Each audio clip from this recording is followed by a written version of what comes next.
Hello friends, अब पढ़ाई की ऑनलाइन क्लास में आपका स्वागत है। पिछले हमने जनरल साइंस स्टार्ट की थी कंपटीशन क्लासेस के लिए। जितनी भी कंपटीशन क्लासेस जो सभी कंपटीशन क्लास के लिए हम जनरल साइंस स्टार्ट की थी। आपने पीछे वाला वीडियो देख लिया है, नहीं देखा तो देख लेना, उसी से आगे पढ़ेंगे। आगे उसी के आगे आपको समझ में आएगा। अगर पीछे वाला वीडियो नहीं समझ में आया तो आगे वाला नहीं आएगा। लेकिन मैं ऐसे पढ़ाने की कोशिश करूंगा आपका कोई भी क्वेश्चन बाहर नहीं जाए इससे, और आप घर बैठकर अच्छे से तैयारी कर सके। चाहे कोई भी एक कंपटीशन एग्जाम हो, कंपटीशन कोई भी कंपटीशन की एग्जाम हो, उसमें जनरल साइंस यहीं से आएगी।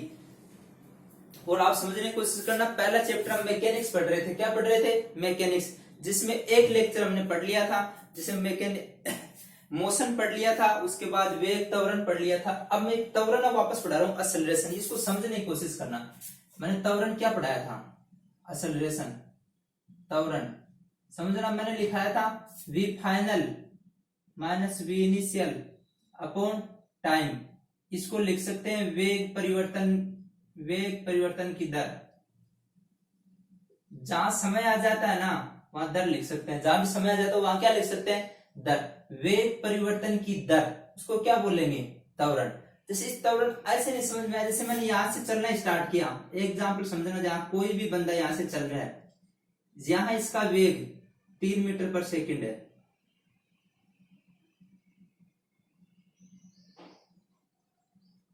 और बी दिशा में, एक ही दिशा है, ईस्ट दिशा मान सकते हैं, पूर्व दिशा में, और बी बिंदु पर जब पहुंचा तब बी उसका वेग 3 मीटर पर सेकंड था। क्या था? 3 मीटर पर सेकंड। अगर यहां से सपोज करो इसको टाइम ला 10 मिनट लगे, कितना लगा? 10 मिनट लगे।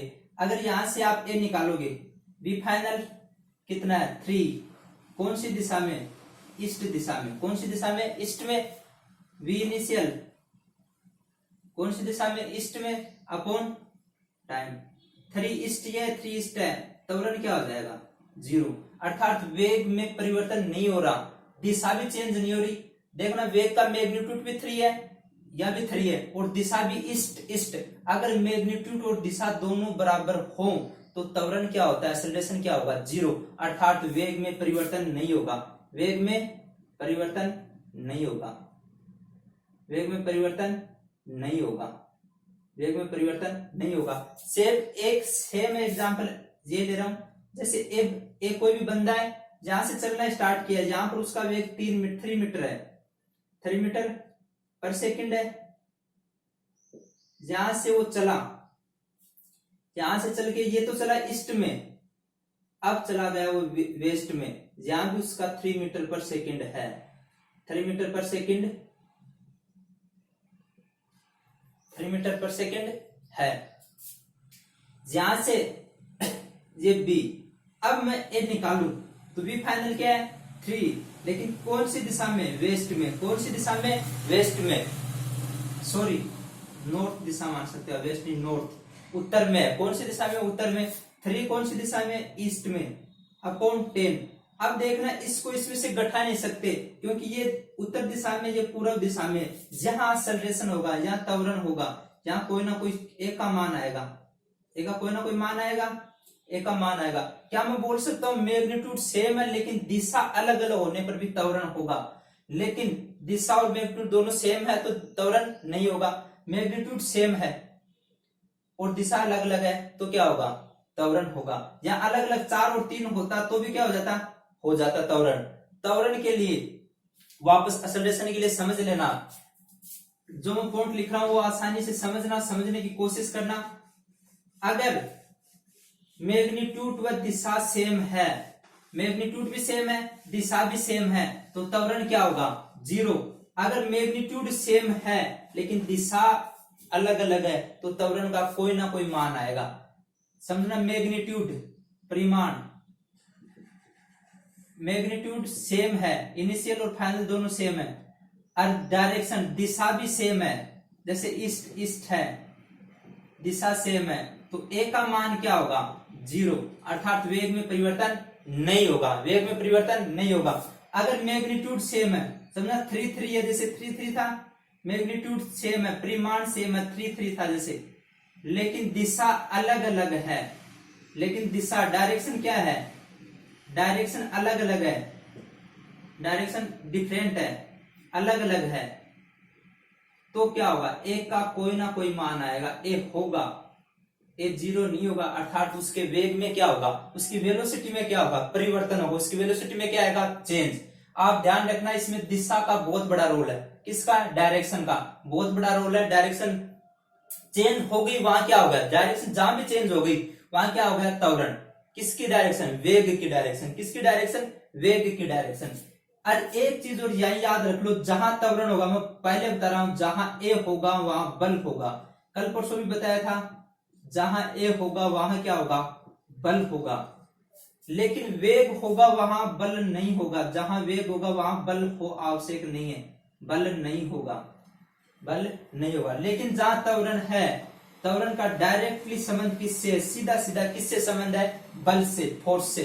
आगे फोर्स पढ़ेंगे तो मैं बता दूंगा त्वरण का कैसे कैसे संबंध है, त्वरण का कैसे संबंध है। अब समझना, आगे आगे ये पढ़ लिया आपने टर्म्स, त्वरण पढ़ लिया, वेग पढ़ लिया, आगे है न्यूटन की गति के नियम।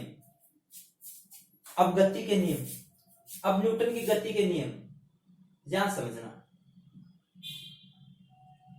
एक साइंटिस्ट हुआ था, न्यूटन की गति के नियम। अब एक बार तो उन्होंने तगड़ा क्वेश्चन पूछा था, बहुत सिंपल सा क्वेश्चन था, लोगों ने गलत कर दिया, कि बोला कि न्यूटन की जगह, इस न्यूटन का पूरा नाम था आइजैक न्यूटन। अब क्वेश्चन दे दिया गति के नियम किसने दिए, एक ऑप्शन में आइजैक न्यूटन दे दिया, दूसरे में जैसे कोई भी नाम दे दिया, दूसरे में और कोई नाम दे दिया, सी न्यूटन दे दिया, से कुछ न्यूटन दे दिया। अब लोगों को इतना तो याद था न्यूटन ने दिए थे, लोगों को इतना तो याद था न्यूटन ने दिए थे, लेकिन कौन से न्यूटन ने दिए थे, आइजैक न्यूटन ने। किसने दिए थे, आइजैक न्यूटन ने। और आइजैक न्यूटन ने एक बुक लिखी थी, प्रिंसिपिया। कौन सी बुक लिखी थी, पहला क्वेश्चन, गति के नियम किसने दिए, मोशन के नियम, लॉ ऑफ मोशन किसने दिए, आइजैक न्यूटन ने। बुक कौन सी लिखी थी, प्रिंसिपिया, एक बुक थी प्रिंसिपिया, प्रिंसिपिया बुक लिखी थी न्यूटन ने। उसमें किस गति के नियमों को क्या किया था, उल्लेख किया था, गति के नियम समझाए थे। कितने नियम समझाए थे, 3 समझाए थे। लेकिन बुक कौन सी थी, प्रिंसिपिया। पहला क्वेश्चन आ सकता है, किसने दिए, आइजैक न्यूटन ने। कौन सी बुक लिखी, प्रिंसिपिया। कौन सी बुक लिखी, प्रिंसिपिया। इसने कितने नियम दिए थे, अब क्वेश्चन आता है कितने नियम दिए थे, इसने 3 नियम दिए थे। कितने नियम दिए थे, 3। पहला नियम, इसको फर्स्ट लॉ ऑफ मोशन बोल सकते हैं, फर्स्ट लॉ, पहला नियम, या इसको बोलते हैं जड़त्व का नियम। अलग अलग नाम याद रखना, जड़त्व को इनर्शिया बोलते हैं, लॉ ऑफ इनर्शिया। किसका नियम, इनर्शिया। पहले नियम को क्या बोलते हैं, न्यूटन का प्रथम नियम या जड़त्व का नियम, या जड़त्व का नियम। जड़त्व बताऊंगा क्या है, इनर्शिया। किसका जड़त्व क्या बोलते हैं, इनर्शिया, इनर्शिया का लॉ। दूसरा है द्वितीय नियम, सेकंड लॉ, या फोर्स का नियम, बल का नियम, लॉ ऑफ फोर्स। दूसरा कौन सा है, फोर्स नियम। सुनना, क्योंकि बल का नियम पूछा जाए तो कौन सा है, दूसरा। बल का नियम पूछा जाए तो कौन सा है, दूसरा। तीसरा नियम है, थर्ड नियम भी बोल सकते हैं, इसको क्या बोलते हैं, थर्ड नियम, या इसको बोलते हैं एक्शन रिएक्शन, क्रिया प्रतिक्रिया का नियम। यह आपको याद होने चाहिए, क्रिया प्रतिक्रिया का नियम। अब यहां से जो क्वेश्चन डायरेक्ट पूछा जा सकता है, पहला क्वेश्चन, कौन सा वैज्ञानिक, scientist Isaac Newton, book Principia. कितने नियम, 3। पहले को क्या बोलेंगे, जड़त्व है। पहले को क्या बोलेंगे, इनर्शिया का नियम या जड़त्व का नियम। दूसरे को क्या बोलेंगे, बल का नियम या फोर्स का नियम। तीसरे को क्या बोलेंगे, क्रिया प्रतिक्रिया का नियम या एक्शन रिएक्शन लो, एक्शन रिएक्शन लो। ये 3 नियम किसने दिए थे, न्यूटन ने। किसने दिए थे, न्यूटन ने। अब न्यूटन का पहला नियम पढ़ते हैं, जो सबसे इंपॉर्टेंट है। अगर समझोगे तो समझ में आ जाएगा, समझने की कोशिश करना। न्यूटन का प्रथम नियम, गति का प्रथम नियम, फर्स्ट लॉ, जिसको क्या बोलेंगे, फर्स्ट लॉ को न्यूटन का सॉरी, गति का प्रथम नियम किसने दिए थे? गति का प्रथम नियम, या इससे क्या बोलते हैं? जड़त्व का नियम। अब एक बार तो क्वेश्चन ये डायरेक्ट ही आ गया था, जड़त्व क्या बोलते हैं इंग्लिश में? इनर्शिया। क्या बोलते हैं? इनर्शिया। एक बार तो ये क्वेश्चन आ गया था कि जड़त्व का नियम कौन सा है? पहला नियम। न्यूटन ने जो गति का पहला नियम दिया था वो क्या क्या बोला था? जड़त्व का नियम। अब ध्यान से समझने की कोशिश करना, इसने क्या बोला था? कोई भी वस्तु अगर विरामावस्था में है, अगर स्थिर है, विरामावस्था में है, कोई भी वस्तु अगर विरामावस्था में, तो विराम ही रहेगी। क्या रहेगी? विराम ही रहेगी।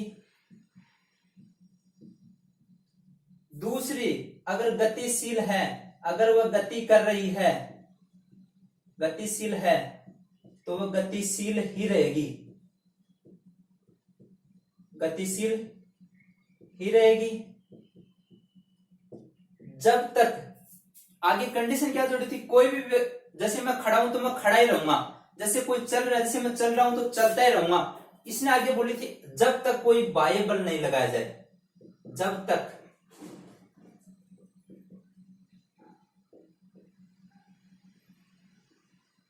बाह्य बल नहीं लगाया जाए।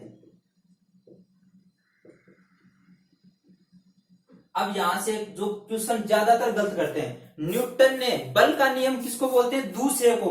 लेकिन न्यूटन ने बल शब्द का प्रयोग कौन से में कर लिया था? प्रथम में। किसने कर लिया था? प्रथम नियम में बल की परिभाषा भी दे दी थी उन्होंने, लेकिन बल के जो फॉर्मूला प्रूव किया था वो किस में था? सेकंड नियम में। इसलिए सेकंड को बोलते हैं बल का नियम, जबकि बल शब्द का प्रयोग कौन से उसमें कर लिया था? कौन से उसमें कर लिया था? फर्स्ट नियम में। इसको बोलते हैं विराम। कोई भी वस्तु अगर स्थिर है तो वो स्थिर ही रहेगी, अगर चल रही है तो चलेगी, जब तक उस पर कोई बाह्य बल कार्य नहीं करे। अब इसको जड़त्व का नियम भी बोलते हैं। तो क्वेश्चन आता है कि जड़त्व क्या है? जड़त्व या इनर्शिया क्या है? यहां से एक जो इंपॉर्टेंट क्वेश्चन और बनता है, एक बार सुनना। विरामावस्था में तो या क्या मैं बोल सकता हूं? विरामावस्था में तो मैं विरामावस्था में रहना चाहूंगा, गतिशील हूं तो गतिशील रहना चाहूंगा, अर्थात मैं विरामावस्था से सुनना गति में जा रहा हूं, जैसे मैं यहां खड़ा हूं आगे जा रहा हूं। लेकिन ये नियम तो क्या बोलेगा? तू विरामावस्था में रह।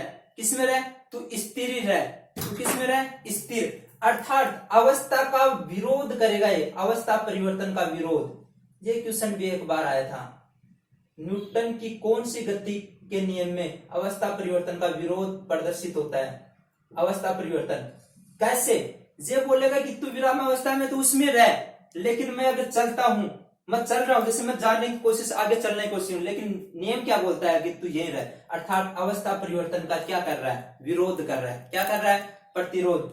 अवस्था परिवर्तन का प्रतिरोध कौन से नियम में होता है? प्रथम नियम में। कौन से नियम में होता है? प्रथम नियम में। दूसरा आगे आता है जड़त्व। अब जड़त्व क्या है? इनर्शिया क्या है? सेम यही परिभाषा इनर्शिया की है। यहां मैंने लिखा था कोई बल नहीं लगाओ, अर्थात बाह्य बल की अनुपस्थिति में, बाह्य बल की अनुपस्थिति में कोई बाह्य बल नहीं लगाया जाए, कोई बाह्य बल नहीं लगाया जाए, तो वस्तु विराम में है तो वो तो विराम में रहेगी, और जो गतिशील है वो क्या रहेगी? गतिशील ही रहेगी। गतिशील है, गतिशील ही रहेगी। ध्यान से समझना, ये क्या जड़त्व क्या करता है? परिवर्तन का प्रतिरोध करता है। ये तो अवस्था परिवर्तन, इसका विरोध कौन करता है? जड़त्व। जड़त्व का नियम ये क्या बोलता है कि तू परिवर्तन मत कर, अर्थात जड़त्व को सीधा सीधा मतलब बोल सकते हैं परिवर्तन का प्रतिरोध।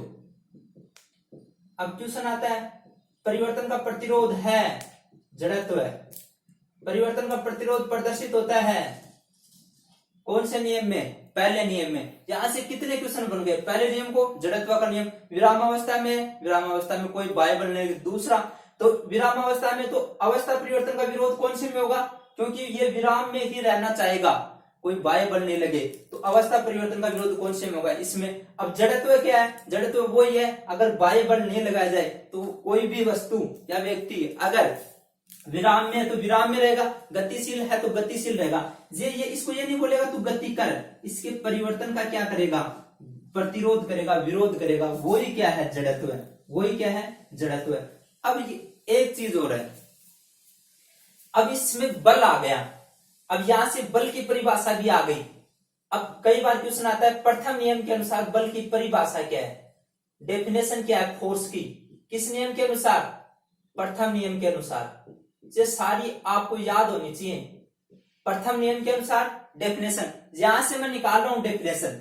प्रथम नियम के अनुसार मैंने क्या बोला, अवस्था में परिवर्तन, बाह्य बल नहीं होगा तो अवस्था में परिवर्तन नहीं होगा। अवस्था में परिवर्तन, मैं विराम से गति करूंगा, मेरी अवस्था में परिवर्तन बल की ही बल होगा तो ही संभव है। तो सुनना, बाह्य बल वह बाह्य कारक है, बाहर से लगाया गया वह कारक है जो अवस्था परिवर्तन करता है।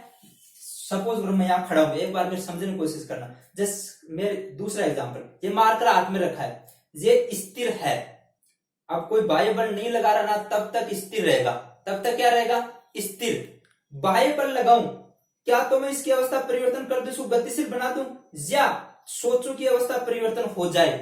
हो सकता है क्या, तो अवस्था परिवर्तन की चेष्टा करेगा या अवस्था परिवर्तन कर देगा। जैसे मैं चल रहा हूं तो मैं अपने पैरों को क्या तो आगे ले जाऊं बल लगा के, या कोशिश करूं यार चला नहीं जा रहा, यार चला नहीं जा रहा, अवस्था परिवर्तन की कोशिश करूं या अवस्था परिवर्तन कर लूं।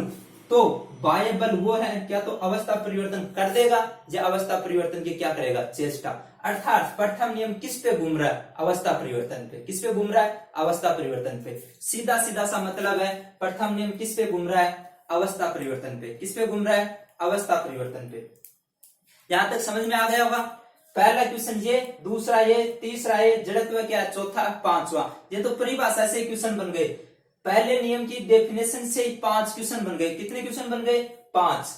ये तो हुए। अब दैनिक जीवन में क्या क्या उपयोग है ये समझना। दैनिक जीवन में अगर समझोगे तो अच्छे से समझ में आ जाएगा।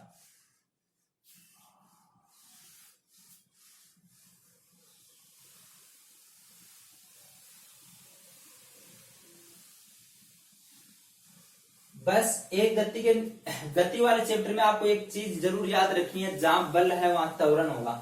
जहां बल है वहां त्वरण होगा। पहला एग्जांपल, दैनिक जीवन में कहां न्यूटन की गति फर्स्ट नियम उपयोग आता है। जैसे थोड़ी देखिए, जैसे ये थोड़ी है, ये लकड़ी का वो है, ये लकड़ी वाला है, ये लो वाला पार्ट थोड़ा, ये थोड़ा। जैसे ही इसको, ये अब स्थिर है तो जब तक बाह्य बल नहीं लगाएंगे तब तक ये स्थिर रहने की कोशिश करेगा। लेकिन जैसे ही समझना, ये ऐसे है, थोड़ी है, ऐसे है।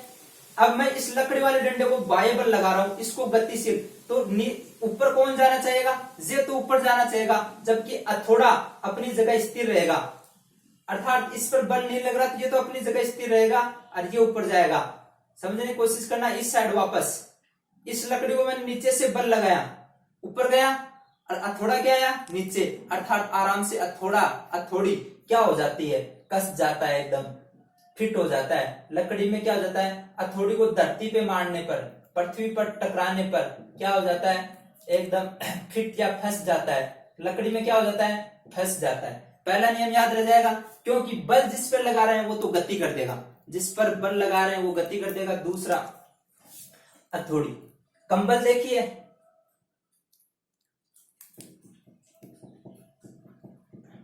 जैसे ये कंबल, जैसे कंबल के लिए मैं कोई भी एग्जांपल, जैसे ये कागज लिया, समझने की कोशिश करना। ये कागज लिया, कागज में क्या है, ये कागज लिया, कागज में, कंबल में ये क्या है, धूल के कण। क्या है, धूल के कण। अब इस कागज में छोटे छोटे सपोज करो धूल के कण है।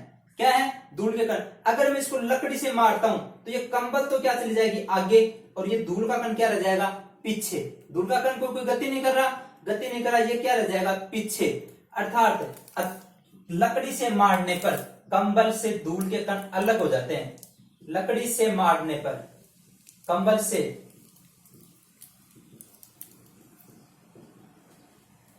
धूल के कण क्या हो जाते हैं, अलग। याद रह जाएगा, कंबल से मारेंगे। तीसरा एग्जाम्पल, जैसे पेड़ देखा है, पेड़ पर ट्री, पेड़ पर कोई फल लटका हुआ है, जैसे ये तो उसकी टहनी है और यहाँ कोई फल लटका हुआ है, यहाँ कोई फल, क्या लटका हुआ है, फल। अगर इसको हिलाते हैं, समझना, इसको हिलाते हैं, इस छड़ी को हिलाते हैं, इस लकड़ी को हिलाते हैं, पेड़ की उस टहनी को हिलाते हैं, ये टहनी है। अब टहनी है, हिलाने पर टहनी तो क्या करेगी, गति करेगी, बल्कि ये जो फल है वो अपनी जगह स्थिर रहना चाहिए। ऐसे ऐसे घूमेगी, ये टहनी कभी इधर कभी इधर, तो फल क्या हो जाएगा, नीचे गिर जाएगा। पेड़ से फल का टूटना किसका एग्जाम्पल है, प्रथम नियम का। पेड़ से फल का टूटना किसका एग्जाम्पल है, प्रथम नियम का। चौथा एग्जाम्पल देखना, चौथा एग्जाम्पल देखना, जैसे कोई खिड़की का कांच है, किसका कांच है, खिड़की का कोई भी कांच है, खिड़की का कांच, कोई वायु बल नहीं लग रहा है, इसलिए विरामावस्था में है।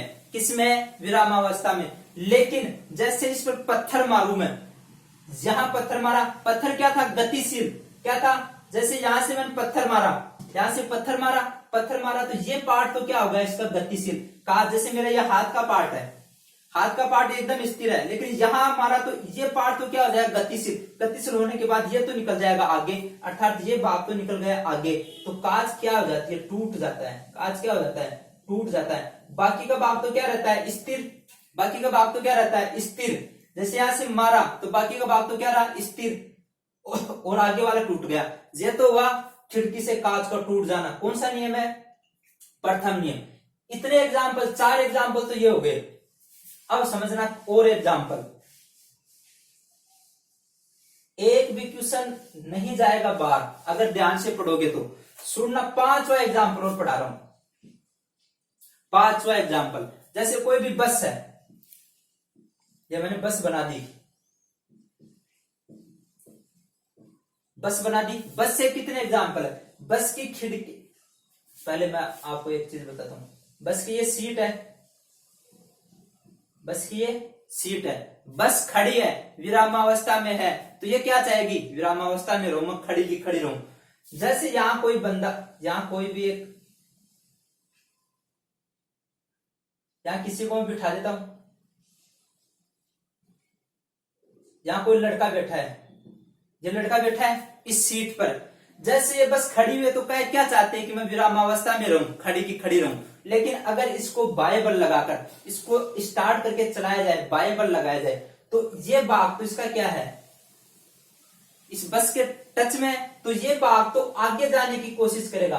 अगर बस को आगे की ओर चलाते हैं स्थिर से, सुन लेना ध्यान से, स्थिर से आगे की ओर चलाते हैं, कहां चलाते हैं, आगे की ओर, तो जो ये बैठा हुआ है सीट से जो टच भाग है वो तो बस के साथ आगे जाएगा, बस के साथ आगे जाएगा। जबकि ये जो सिर वाला भाग है वो कांटेक्ट में नहीं है, कांटेक्ट में नहीं है, तो ये भाग खड़ा खड़ा रहेगा। जैसे ये मार्कर है, समझने की कोशिश करना, ये भाग मार्कर का, मार्कर है, मार्कर का ये भाग तो आगे जाएगा, तो ये ये खड़ा रहेगा, तो ये कहां जाएगा, पीछे। व्यक्ति को लगता है पीछे झुक गया, बस के आगे जाने पर, बस के आगे जाने पर व्यक्ति किस साइड झुक जाता है, पीछे की साइड झुक जाता है।